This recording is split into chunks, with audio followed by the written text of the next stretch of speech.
great introduction. I don't know if I'm worthy of all that, but it's a pleasure to be here, and what a crowd. I think this is the biggest Weston A. Price meeting I've ever been to, so I'm quite humbled. First of all, I'd like to honor my wife, Nancy, front row here.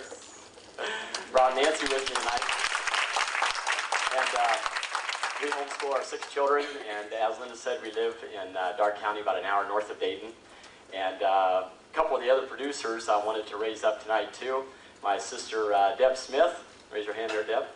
Deb's milking the, Deb and Scott, the 5 jerseys that they live right on our 148-acre property there, and doing the milk and yogurt and butter and cream. And we also have Trudy Burnett with us here tonight. Where's Trudy at? Yeah, Trudy. And Trudy too, working day and night, 7/24, to produce jersey products as well. And because we act as an agent for Brian and Trudy at the 2nd Street Public Market.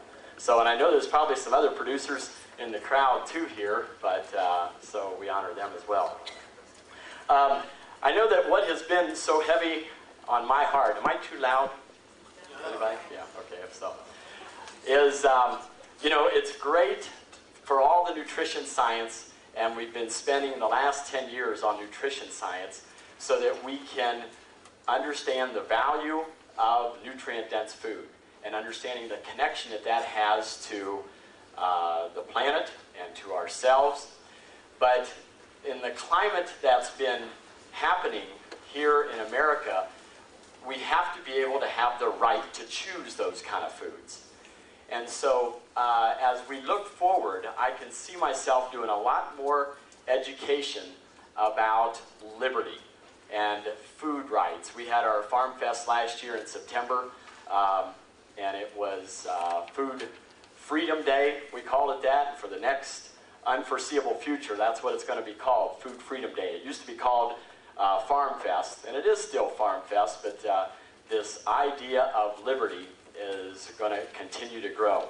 So tonight's presentation is entitled The Pursuit of Life, Liberty, and Local. And it's to help us all understand we have such a, perhaps a heavy heart in what can we do to restore America, very specifically as it relates to food. So we're going to cover a lot of material here in a short period of time, and for the most part, I think we'll leave questions to the end, but if there's something really burning on your heart, feel free just to say, stop, Dan, I've got to ask this question. Otherwise, you can scribble it down, and we'll try to attend to them at the end. Okay, we have the opportunity to stop the erosion of our health and planet 3 times a day. We have the opportunity to stop the erosion of our local economy 3 times a day. We have the opportunity to stop the erosion of our government 3 times a day. Who's interested in doing that? Yes? Okay. Well, at least we got everybody's attention, right? So the 3 times a day we call the power of 3, and it begins with the soil and gut syndrome. Dr. Natasha McBride has spoken a lot at Weston A. Price conferences, and she's got a book, The Gut and Psychology Syndrome. Well, recently, Dr. Tom Callan, in the winter 2009 edition of Wise Traditions, which if you haven't joined the Weston A. Price Foundation, we strongly encourage you to do so. They have the quarterly publication that comes out that's just fabulous, but most importantly, they're the engine behind providing the education for all this, and to a large extent, a lot of the food freedom issues as well, along with Farm to Consumer Legal Defense Fund. From a farmer's perspective, when we, or if it happens that we overgraze the soil, there's grave consequences to doing that, even on a grass-fed farm. And this overgrazing can be seen as the same thing of what we do to the inside of our gut. When we put processed foods, antibiotics, chemicals, vaccines, GMOs, MSG, aspartame, etc., that destroys the grass, which is like the intestinal flora in our gut. The cracked soil, the intestinal villi, is unable to produce enzymes to break down and utilize nutrients, sugar, starches, grains, even raw milk, which leaches through cracks in the soil and contaminates the groundwater, which in our gut is like the bloodstream. And so, as we have this leaky gut syndrome in the gut because of all the less than ideal food choices that we make, it pollutes our blood. And at the farm, we do live blood cell analysis, and that's where you take a drop of blood, put it under a dark field microscope, and you're able to see all the impurities in the blood resulting from incomplete digestion. And incomplete digestion is caused by how a food is produced, processed, and prepared. So the more that we destroy our gut health, the more that we pollute our blood. And the more we pollute our blood, the more susceptible we are to degenerative disease. So I know for a farmer, and as we do all the grass-fed beef, when the soil starts to really look cracked, I don't know if you can see it there, but when the soil starts to really look cracked, that's the same principle that the Creator has done in our gut. Our gut starts to get cracked and we destroy the villi.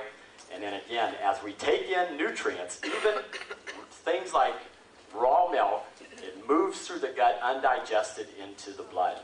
What's the remedy for that? If we can, at risk, boil down a lot of the Weston A. Price message, remedy is nutrient-dense fats and fermented foods. Those are the things that strengthen the soil and rebuild our grass in the gut.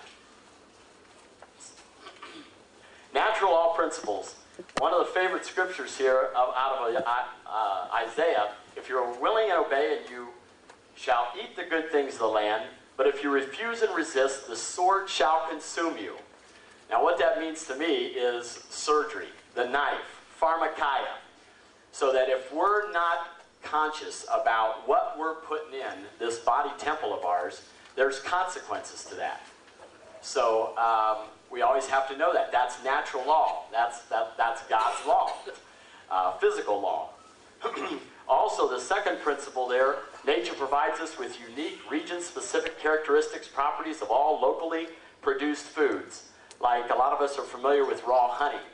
That when you eat raw honey locally, there's a lot of microbial life that's present in our region that is beneficial and healing for our gut, because we live in this region. The same thing is true for raw milk. That cow that's eating that pollen off of the alfalfa and the grass is putting that into the milk.